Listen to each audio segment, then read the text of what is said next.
بسم اللہ الرحمن الرحیم۔ السلام علیکم۔ حضرت حسن بصری کی ایک مریدنی تھی۔ اس کا ایک بیٹا تھا جو بہت سرکش تھا۔ دنیا میں ایسا کوئی گناہ نہیں تھا جو اس نے نہ کیا ہو۔ ایک دن سخت بیمار ہو گیا، قریب الموت ہوا تو ماں کی گود میں سر رکھ کے کہنے لگا، ماں جب مجھے موت آئے تو اے ماں اپنے پیر و مرشد سے میرا جنازہ پڑھانے کی سفارش کرنا۔ اگر وہ آئیں گے تو لوگ میرے جنازے کو کندھا دیں گے، ورنہ میں نے نیکی کا کوئی کام کیا ہی نہیں۔ جب طبیعت بگڑنے لگی تو ماں حضرت حسن کے پاس گئی کہ حضرت میرا بیٹا موت و حیات کی کشمکش میں ہے۔ اس نے کہا، آپ سے جنازہ پڑھنے کی سفارش کی ہے۔ حضرت نے کہا، محترمہ آپ کے بیٹے کو میں نے کبھی سجدہ کرتے دیکھا نہیں، میں کیسے جنازہ پڑھاؤں؟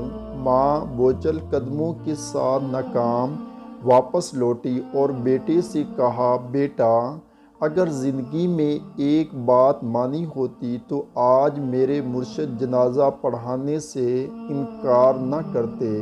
بیٹا حسرت بھری آنکھوں سے ماں کی بے چینی کو دیکھتا ہوا رونے لگا، بولا، ماں جب مجھے موت آئے تو میرے پاؤں کو رسی سے باندھ کر سارے شہر میں گھسیٹنا اور یہ آواز لگانا کہ جو اللہ کی نافرمانی کرتا ہے، جو اس کا حکم نہیں مانتا، اس کا یہی حشر ہوگا۔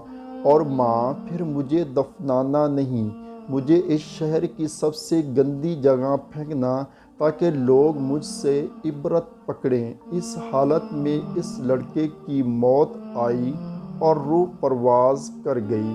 وفات کے چند لمحوں کے بعد دروازے پر دستک ہوئی۔ ماں نے دروازہ کھولا تو دیکھا حضرت حسن کھڑے تھے۔ کہنے لگے، میں جنازہ پڑھانے آیا ہوں۔ ماں بولی، حضرت میرا بیٹا فوت ہو گیا، یہ صرف میں اور اللہ جانتا ہے، آپ کو کیسے پتہ؟ حضرت فرمانے لگے، جب آپ واپس آئے تو میں قیلولہ کر رہا تھا، میری آنکھ لگی اور نیند میں آواز آئی کہ آپ نے اللہ کے ایک دوست کا جنازہ پڑھانے سے انکار کیسے کیا؟ اللہ اکبر! یہاں ندامت کے آنسو گرے، وہاں مغفرت کا فیصلہ ہو گیا۔